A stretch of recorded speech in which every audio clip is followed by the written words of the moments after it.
Bom dia, turma. Então, hoje nós vamos falar sobre doenças contagiosas e que são redutíveis por imunização. Gente, eu resolvi abordar esses dois assuntos na mesma aula, porque a maioria das doenças infecciosas, infecto-contagiosas, elas possuem imunizantes. Então, a gente já estuda o assunto e já fala da imunização, porque isso é um assunto extremamente importante, principalmente para quem é da área da saúde, tá? Então, os objetivos dessa aula é exercitar o raciocínio clínico na sua prática, à luz dos conhecimentos advindos da fisiologia, fisiopatologia, manifestações clínicas e epidemiologia das doenças infecciosas. Entender a fisiopatologia das doenças e desenvolver a ação de educação em saúde para prevenção e conhecer medidas de biossegurança nas doenças infecto-contagiosas. Gente, isso de biossegurança, principalmente na odontologia, é muito importante, porque nós temos um problema sério chamado infecção cruzada, que é quando há contaminação, né, de doenças, enfim, de diversos fatores entre paciente e profissional. Então, é importantíssima a biossegurança na odontologia para evitar contaminação cruzada, evitar a transmissão de doenças, enfim, tá? Então, vamos lá. A, a, o problema de saúde pública, né, de epidemiologia, ele veio de muito antes, lá no final do século XX, tá? E aí nós tivemos vários revoltas, vários movimentos em função dessas doenças, de imunização, enfim, né? Veio aí com a primeira, com a revolta da vacina, tá? Para conter epidemias de malária, febre amarela, varíola e peste, tá? Então, no final do século XX, nós tivemos aí com a Constituição Federal, né, de 1888, que aí surgiu o Sistema Único de Saúde, o SUS, e com ele o sistema de imunização, né, que aí houve a imunização para toda a população, e aí nós conseguimos diminuir a mortalidade por doenças mórbidas, tá? Por isso que a gente chama de morbimortalidade. E aí também, junto com o sistema, né, junto com o sistema de imunização, veio medidas de prevenção e controle dessas doenças. Hoje nós temos no SUS o sistema de notificação, que, que todo paciente que é diagnosticado com uma doença infecto-contagiosa, ele é notificado no sistema de saúde. E aí, quando há um grande número de notificação, a gente chama de surto epidemiológico. A gente teve uma epidemiologia daquela doença naquela região, tá? E aí nós temos diversos fatores que contribuíram para a diminuição disso, como vacinação de animais, utilização de medidas de proteção, né, sexual, enfim. E aí, hoje, nós temos algumas doenças com aspectos declinativos, né? Como a poliomielite, por exemplo, né? Que é uma doença que antigamente, era uma doença comum. Hoje em dia, a gente não vê muitos casos de poliomielite, né? Então, graças ao SUS, graças ao sistema de imunização, né? Do nosso país, essas doenças elas vêm sendo erradicadas aos poucos, mas vêm sendo erradicadas, tá? E outras, em compensação, ela possui um quadro de persistência, que essas doenças estão lá, tá? Como meningite, por exemplo. Meningite, hepatite, tuberculose, são doenças que são hoje ainda são doenças comuns, tá? São doenças que possuem um quadro de notificação menor, que possuem um quadro de contaminação reduzido, mas ainda são comuns, tá? E aí as doenças emergentes e reemergentes. Isso daqui são doenças que possuem que são silenciadas durante um tempo e aí elas reemergem. Nós temos um surto, como a AIDS, por exemplo. A AIDS é uma doença que ela fica silenciosa, que ela fica apagada durante um tempo, mas aí quando há um surto é uma notificação atrás da outra e aí a gente acaba, é uma situação preocupante, tá? Então, isso daqui é um trecho que eu tirei do caderno 17, né, que eu já tinha falado para vocês, é um caderno de saúde pública. Na verdade, o caderno 17 é um caderno de saúde bucal, mas que envolve, né, saúde pública, mais especificamente no dicionário da epidemiologia, que fala o seguinte: um dos esforços organizados pela sociedade para proteger, promover e restaurar a saúde das populações é a combinação de ciências, habilidades e crenças que estão direcionados para a manutenção e melhora dos níveis de saúde de todas as pessoas através de ações coletivas ou sociais. Gente, não adianta, não adianta haver medidas, haver preconizações se não tiver ação conjunta dos profissionais de saúde com a população. Então, assim, não adianta ter o agente comunitário de saúde que vai lá na sua casa, não adianta ter o médico que te dá orientações, não adianta ter o SUS que prega algumas coisas, se a pessoa não fizer lá dentro da casa dela as ações individuais, tá? Então, os programas, serviços e instituições envolvidas enfatizam a prevenção das doenças e a necessidade da saúde de toda a população. As atividades de saúde pública mudam de acordo com as inovações tecnológicas e dos valores sociais, mas o objetivo permanece o mesmo: reduzir na população a quantidade de doenças e mortes prematuras, de desconfortos e incapacidades produzidos pela doença. Gente, hoje em dia nós temos uma tecnologia extremamente avançada para diversas coisas, entendeu? Nós temos tratamentos diferentes, nós temos imunizantes mais eficazes, nós temos diversas inovações tecnológicas, mas isso, claro, que é uma ação conjunta, tanto da população quanto do sistema de saúde, tá? Hoje, nós temos doenças relacionadas à saúde pública, tá? Que é a rubéola, dengue, febre amarela, influenza, hepatite, né, A e a B, tuberculose e meningite. A rubéola, ela começa, é uma doença de um curso benigno, que ela não traz muita complicação, tá? Para a pessoa que está contaminada. Só que o problema da rubéola, principalmente em mulheres, é porque quando, né, dependendo do nível de gestação que a mulher tiver, nós temos a síndrome da rubéola congênita, tá? Que essa rubéola ela é transferida para o feto.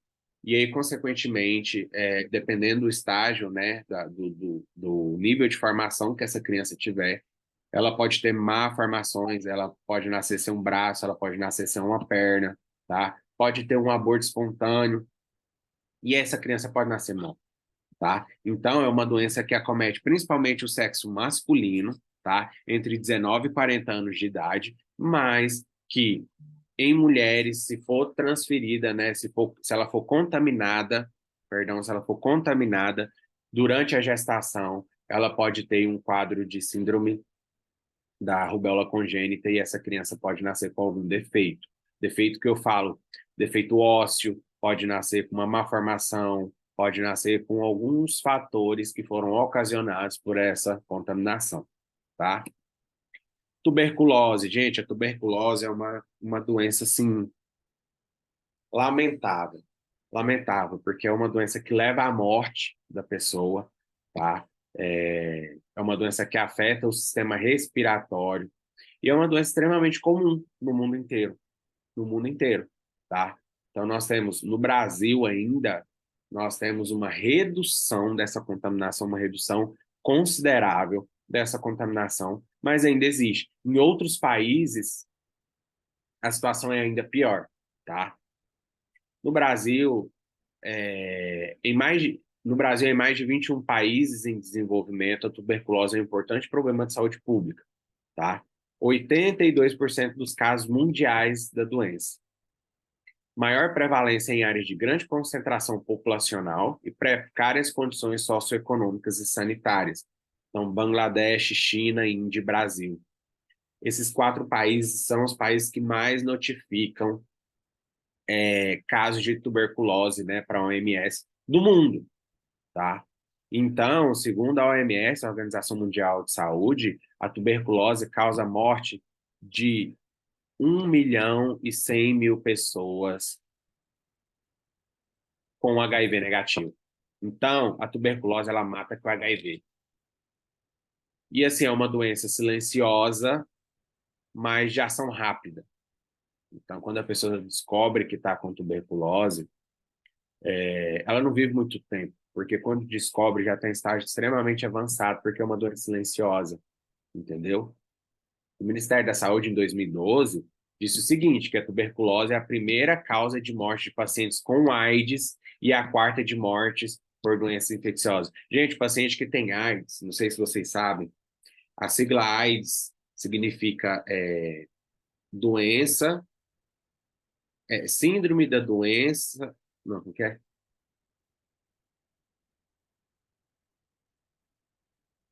É síndrome da doença imunológica adquirida, é uma coisa assim.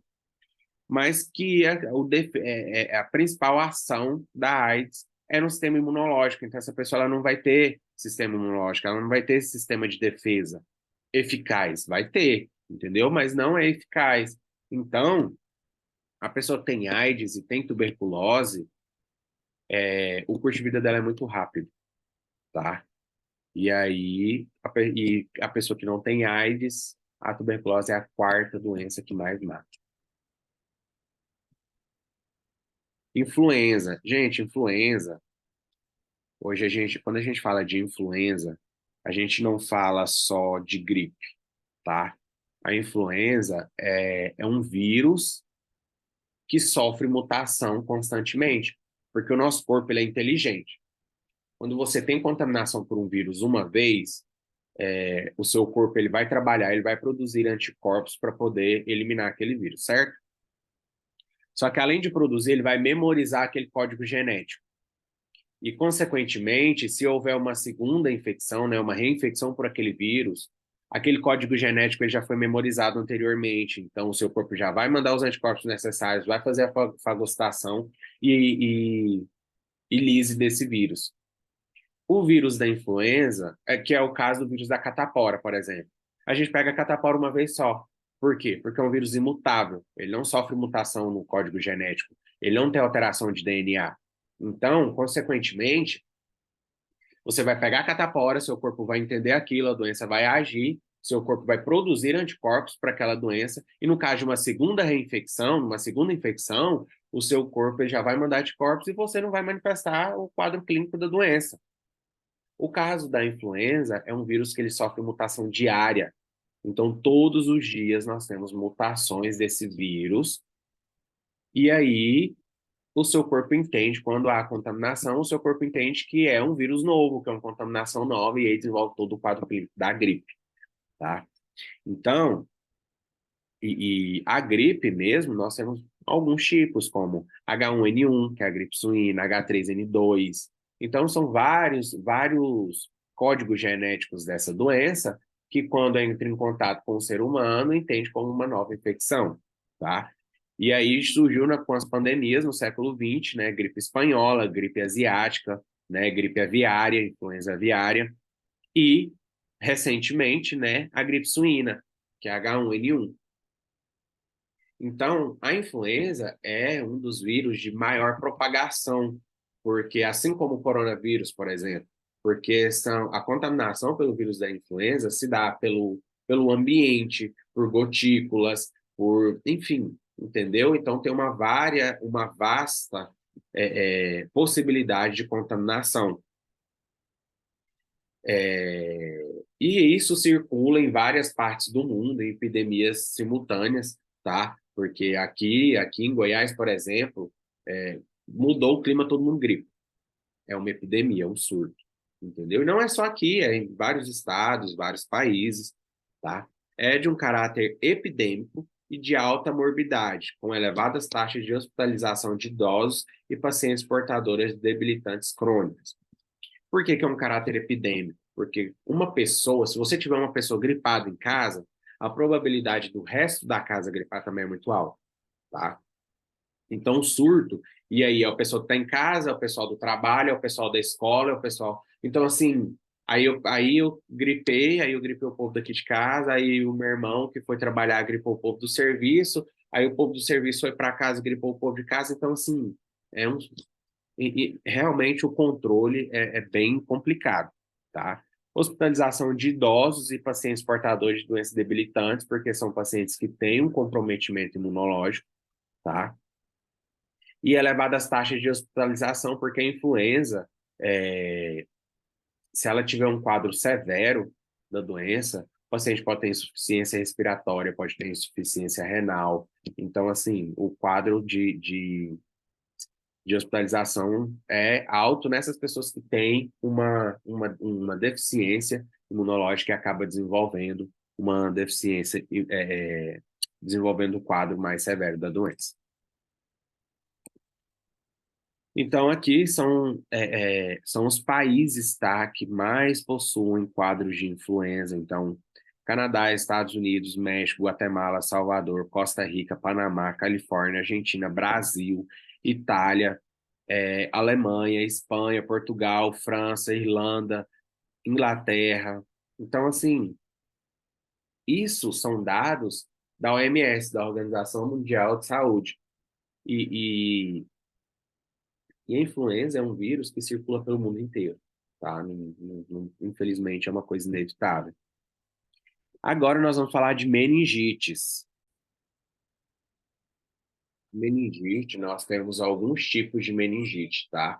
E aí o que vai definir o tipo, né, dessa doença vai ser o agente causador da meningite. Pode ser bactéria, vírus ou fungos, mas os fungos não é muito comum, o que é mais comum hoje em dia é vírus e bactéria, mas a de fungo existe, tá? A meningite, ela pode ocasionar surtos, tá? De problema de saúde pública, porque é uma doença contagiosa também. Tanto é que quando você tem um paciente com meningite no hospital, você tem que ter precaução de contato e de gotículas, tá? Porque essa doença pega real. Então, assim, a meningocócica, que é a mais comum, tá? Tem a viral e a bactéria, que são as mais comuns, mas dessas duas, a bacteriana ainda é a mais comum, que é causada pela bactéria Neisseria meningitidis, tá? Que é mais frequente em crianças menores de 5 anos, mas dá em adultos também, tá? Então, dores de cabeça frequente, rigidez na nuca, espasmos, né, desmaios, é, é um quadro clássico de meningite. E aí nós temos uma curva, tá, de crianças com meningite, tá, durante um ano, de janeiro a dezembro. E a situação o número de casos por ano de meningite é muito alto mesmo. E agora, dengue. Dengue, né, todo mundo sabe que é causado pelo Aedes aegypti, né, um mosquito, que a proliferação é feita em meio aquoso, então a deposição de ovos é feita em meio aquoso, esses ovos eclodem, e aí gera uma larva, e essa larva acaba sofrendo um processo de metamorfose, e aí vira um mosquito, tá? E a dengue é uma doença comum também em países tropicais, então, países que fazem calor, Brasil, por exemplo, México, tá? Cuba, são países comuns de dengue.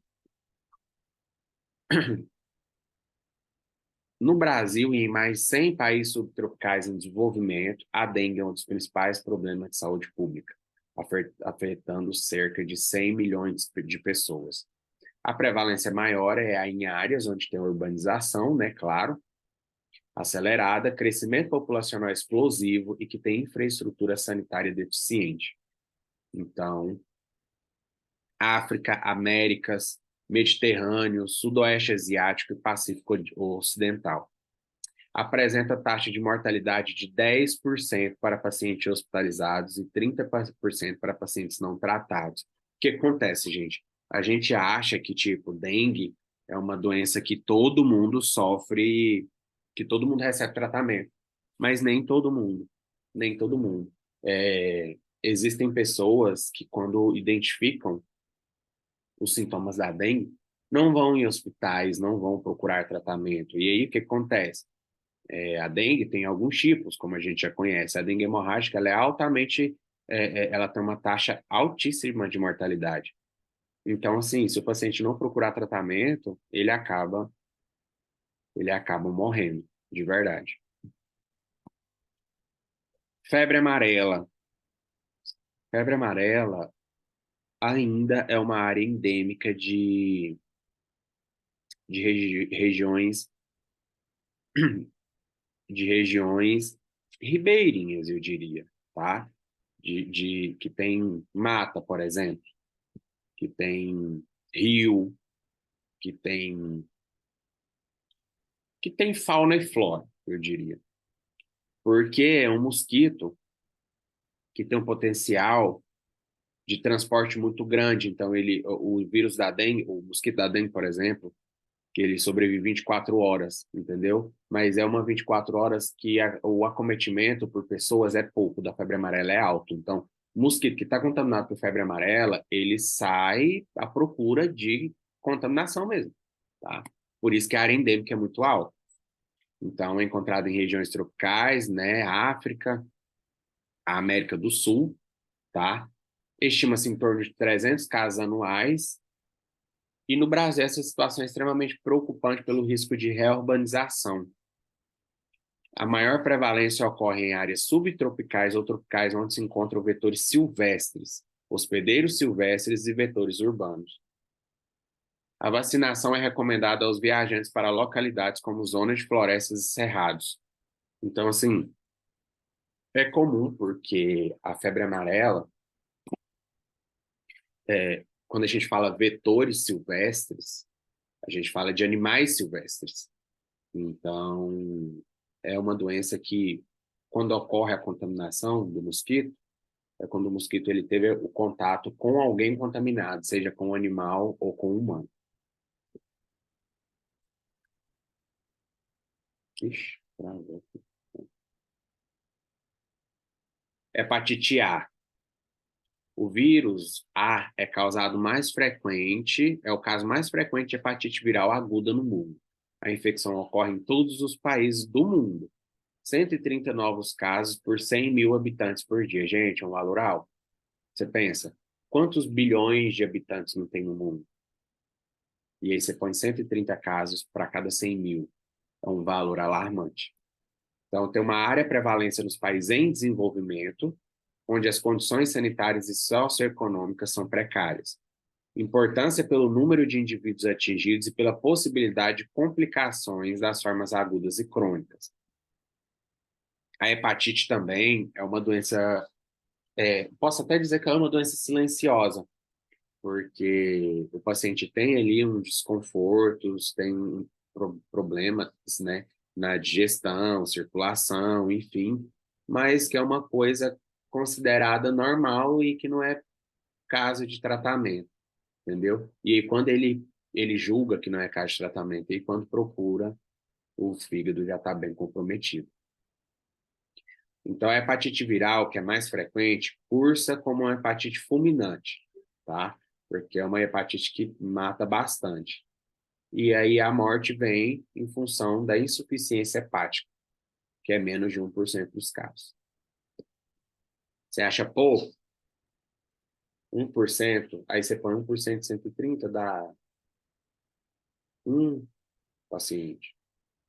Mas aí você põe, sei lá, de 100 mil casos. 1% é muito.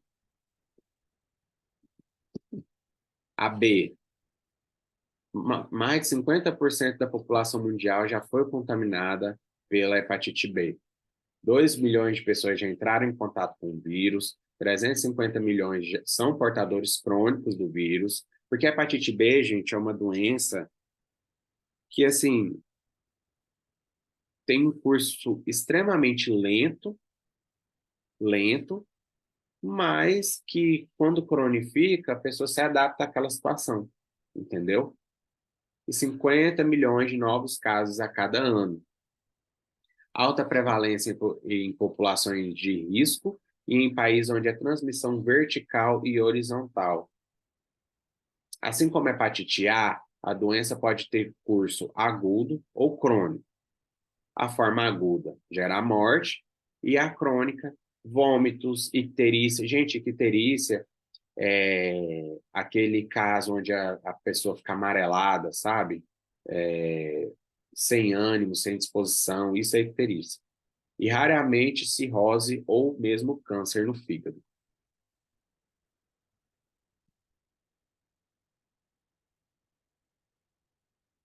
Solução para isso, né? O que que a gente pode fazer para reduzir essa contaminação por essa doença? Procedimentos adotados pelos governos, né, municipais, estaduais, federais, a fim de prevenir, controlar e assistir a população, diagnosticá-la e tratá-la.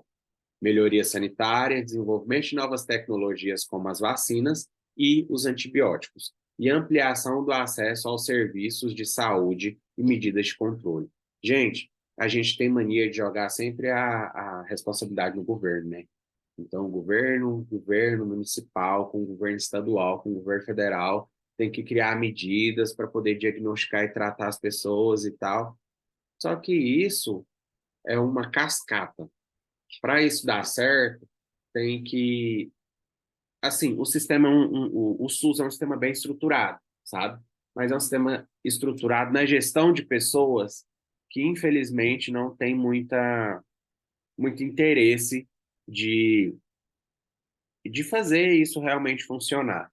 Porque, assim, é o agente de saúde que vai em casa e a pessoa não recebe, e aí ele deixa de ir, entendeu? Então, assim, é uma coisa bem complicada. Embora a responsabilidade de fato seja do governo, mas é uma coisa bem complicada de discutir.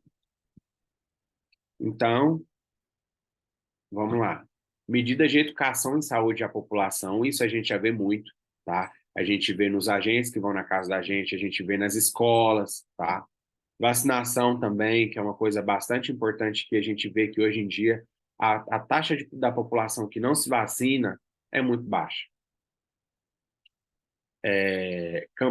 Vixe, desconfigurou. Campanhas de distribuição de medicamentos, inseticidas e protetores, né, como camisinhas, maior acesso da população à saúde, melhoria sanitária. E para tratamento, melhorar a assistência médica, ações na atenção básica, ferramentas de diagnóstico e melhoria da qualidade da vigilância epidemiológica. Gente, a vigilância epidemiológica é um órgão, uma entidade, né, mantida pela prefeitura, que ela tem um papel assim, para mim, no caso de doença infecciosa, infecto-contagiosa, ela tem um papel crucial, que é o quê? Porque quando há notificação de vários casos de uma determinada doença, a vigilância epidemiológica ela vai agir, entendeu?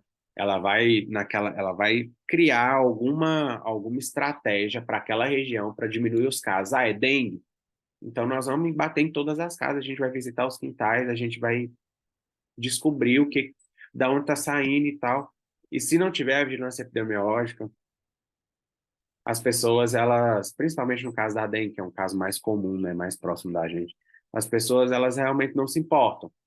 Então, é a pessoa que está com a piscina suja há 2 anos sem limpar, é a pessoa que acumula pneu no fundo de casa, é o catador de lixo que no fundo do quintal está cheio de garrafa PET. Então, assim, é uma série de fatores que realmente acaba levando aquela região a uma situação de emergência, tá? Então, as três esferas, ambientais, econômicas e sociais, tá? Então, a rubéola, né, aqui a gente vê uma ação para evitar, né, uma ação realizada pelo SUS. Então, faça parte da maior campanha de vacinação do mundo. Homens e mulheres de 12 a 39 anos devem se vacinar. Mesmo quem já foi vacinado já teve a doença. Procura um posto de vacinação até 12 de setembro. Então, assim, são ações assim que vai levar, porque aqui essa campanha são feitas por famosos. Então tá aí Leandro Hassum, Fabiana Carla, são famosos. E quando a pessoa vê isso na televisão, ela fala, vou ter que ir. E acaba procurando mesmo. Então, isso daí são, são dados, né, da campanha contra a vacinação. Então, são aí os dados de 20 a 12, 20 a 39 anos, né? As metas com essa campanha, que é diminuir a contaminação, diminuir os municípios afetados e informações sobre a doença. Tuberculose, esse aqui já é uma campanha da tuberculose, esse da rubéola e esse da tuberculose. Tuberculose não se combate com a sorte, se combate com atitude. Realmente, tuberculose mata e mata muito. Então, é uma doença que, se não houver procura mesmo, não tiver uma campanha severa. Tá? Em 2006, teve o stop, né, da tuberculose em vários idiomas, lançados em vários países, lançados pela OMS. Tá? E aí, aqui no Brasil, a gente tem o PNCT, que é o Programa Nacional de Controle da Tuberculose. Hoje em dia, a maioria dos postinhos, você chega no postinho, quando está na época, né, da campanha da tuberculose, você já vê um banner bem na porta. E é exatamente isso. Está com tosse há mais de 3 semanas, estou com o peito carregado, estou com isso, estou com aquilo e tal, procure um diagnóstico. E aí, né, a estratégia das DOTS, né, que é de campanhas contra a tuberculose. Comprometimento político com o programa, detecção de casos de baciloscopia, tratamento de curta duração e diretamente observado, e regularidade na manutenção de medicamentos. Por quê? Porque se vai reduzir os sintomas, vai reduzir a transmissão, vai reduzir o número de casos, tá? Influenza. Hoje a gente tem também campanhas simultâneas de influenza, tá? De vacinação contra a gripe. E aí começa lá na gotinha, né? Lá na infância, né? Gestante, adulto de 60, acima de 60 anos e criança de 6 meses a menor de 2 anos. E aí também nós temos, né? Essa aqui eu peguei esse panfleto lá de Florianópolis, da prefeitura de Florianópolis, que a prefeitura ela realmente se empenhou. Ela fez um panfleto, tá? Para entregar para a população durante a campanha, para poder ajudar aquela população a sair daquele caso, daquela crise. Meningite, tá? Lembra que eu falei para vocês? Precaução de contato de gotículas, então, espirro, tossir, beijo, tá? Medidas de prevenção. Isso aqui é da Prefeitura de Cascavel, mas em ação conjunta com o Sistema Único de Saúde. Então, é verdade, aqui ainda tem os sintomas, tá? Isso aqui eu achei bem interessante, porque aqui tem os sintomas iniciais, método de prevenção, tá? E aqui nós temos em crianças, porque a maioria dos pais, porque meningite é uma doença que dá febre, febres muito altas, rigidez na nuca e tal, e se os pais não tiverem um conhecimento daquilo, não leva a criança no médico, entendeu? Acha que é uma gripe e que vai passar e a criança só vai definhando. Aí, governo de Minas Gerais, 28 de novembro, dia de vacinar contra a meningite. E a dengue, tá? Dengue nós temos o PEA, que é o Programa de Erradicação contra o Aedes aegypti, tá? Que surgiu em 96. E aí, aqui no Brasil, a dengue é uma doença que acomete praticamente todos os estados do país. Todos os estados do país. E aí nós temos aqui um gráfico de 97 e um gráfico de 2001. Gente, o número de casos aumentou significativamente. Então, isso é preocupante, porque com o passar dos anos, a intenção é que esse número de casos sejam reduzidos, tá? Mas o que vem acontecendo é que ele vem aumentando. Então, em 2002, esse programa, né, porque em 97, 96 foi criado o PEA, em 2002 foi criado o PNCD, Programa Nacional de Controle à Dengue, tá? E isso inclui ações tanto da prefeitura, tá, com os postos de saúde, com o governo estadual, para tentar fazer mais visitações, consequentemente, fornecer mais orientações de prevenção, orientações de tratamento, tá? Aí aqui são alguns informativos, né, em como reduzir, então, deixar garrafas PET de cabeça para baixo, colocar terra nos pratinhos de planta. Isso daqui são formas para poder evitar a contaminação e disseminação do vírus, tá? E aí, não dando certo também, em 2009 criou outro, né? Só que aí foram diretrizes nacionais para prevenção e controle de epidemias de dengue. Isso daqui foi o governo federal, tá? O Ministério da Saúde, que criou e enviou para todos os estados e, consequentemente, os estados para todos os municípios, para realmente conseguir evitar, para conseguir diminuir o número de casos notificados de dengue no país.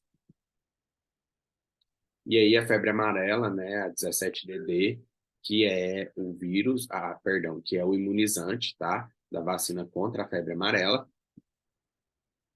Campanha, mais um informativo, né, de campanha de vacinação contra a febre amarela.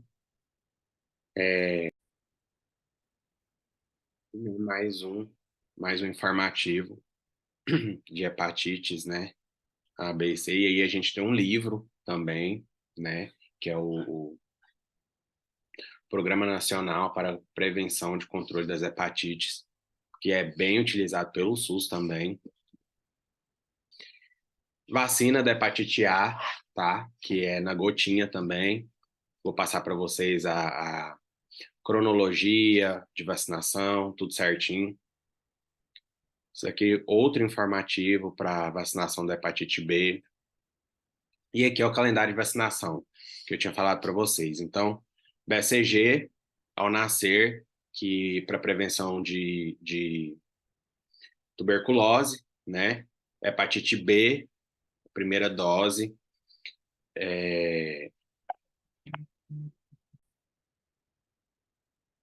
E a primeira dose da hepatite B, né? É ao nascer. E a segunda dose é com 1 mês de vida. Com 2 meses, tetravalente, né? Que é contra difteria, tétano, coqueluche, meningite, outras infecções pela a hemófilos influenza do tipo B. Da poliomielite, do rotavírus humano, da pneumocóxica, que é da pneumonia, né, otite, meningite, enfim. Com 3 meses, para meningite meningocócica C. 4 meses, tetravalente, a vacina oral da poliomielite, né, segunda dose, aí, do rotavírus e da pneumocócica. Com 5 meses, segunda dose da meningocócica. 6 meses, terceira dose da hepatite B e da poliomielite. 6 meses, terceira dose da hepatite B e da poliomielite. Aí, tetravalente e pneumocócica. Com 9 meses, febre amarela. 12 meses, tríplice viral, né? Cachumbo, rubéola e sarampo. E pneumocócica. 15 meses, primeiro reforço da tríplice bacteriana, da dupla DT. E reforço da poliomielite meningocócica. 4 anos, segundo reforço da tríplice bacteriana e a segunda dose da tríplice viral. E com 10 meses, febre amarela. Então, doenças erradicadas no Brasil, a história que deu certo. Gente, isso daqui foram doenças que já foram surtos, tá? E que hoje não existem mais nenhum caso notificado da doença no Brasil. Primeiro, varíola, tá? Varíola e poliomielite. Fatores promotores da erradicação: melhorias sanitárias, novas tecnologias, acesso a serviços de saúde e controle epidemiológico. Então, essas novas tecnologias e acesso ao serviço de saúde são as vacinas e os antibióticos, tá? Que quando surgiu os imunizantes, aí diminuiu a quantidade de contaminação pelo vírus.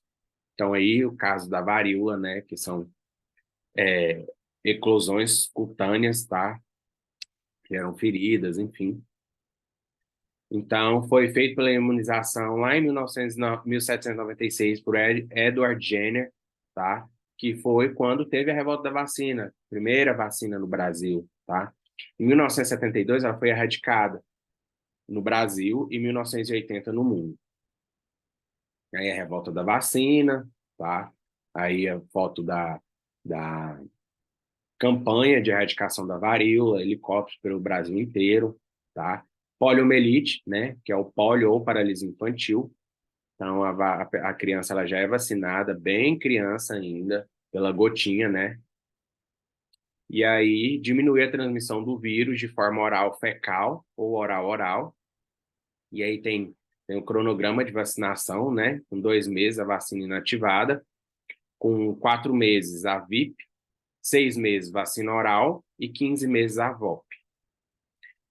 Medidas preventivas e erradicadas no Brasil em 94. Tá? Isso aí foi o quadro de incidência de poliomielite no Brasil. Então, teve picos, picos, picos, até que sumiu. E aí, a paralisia infantil, né, a poliomielite, que é aí campanhas de vacinação em todo o Brasil, e o sarampo, né? A campanha contra o sarampo começou em 92, né?